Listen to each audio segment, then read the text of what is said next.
আউযুবিল্লাহি মিনাশ শাইতানির রাজিম। বিসমিল্লাহির রহমানির রহিম। আমি মোহাম্মদ আব্দুল হাকিম, উপদেষ্টা, যুন-নুরাইন ইন্টারন্যাশনাল মাদ্রাসা, ঢাকা।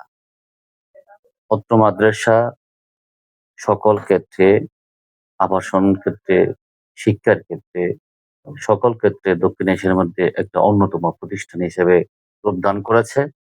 বিশেষ করে মদিনা বিশ্ববিদ্যালয় এবং আল আজহার ইন্টারন্যাশনাল ইউনিভার্সিটির ৭ জন স্কলার অত্র প্রতিষ্ঠানে শিক্ষাদান করে যাচ্ছে।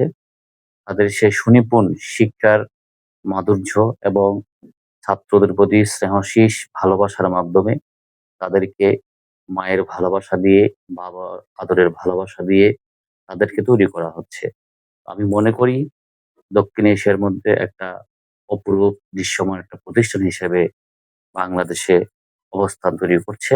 আপনাদের সন্তানকে অত্র প্রতিষ্ঠানে ভর্তি করিয়ে ইংরেজি এবং বাংলা মাধ্যম এবং অ্যারাবিক মাধ্যম, আমি যতটুকু জানি এই প্রতিষ্ঠানে ১ বছরের মধ্যে যদি সে এখানে লেখাপড়া করে ১ বছরের মধ্যে সে অ্যারাবিক, বাংলা এবং ইংরেজিতে সে পারদর্শী হবে। অনর্গল সে ইংরেজিতে কথা বলতে পারবে। অনর্গল সে বাংলায় কথা বলতে পারবে, শুদ্ধ বাংলায় কথা বলতে পারবে। অনর্গল সে অ্যারাবিকে শুদ্ধ আরবিতে সে কথা বলতে পারবে। সুতরাং সে একজন হতে পারবে আরবি সাহিত্যিক, সে হতে পারবে একজন ইংরেজি সাহিত্যিক, হতে পারবে সে একজন প্রাজ্ঞ এবং অভিজ্ঞ শিক্ষা অ্যা শিক্ষা শিক্ষার্থী, এবং যে শিক্ষার আলোতে সে দেশ এবং সমাজের কাজ করতে পারবে।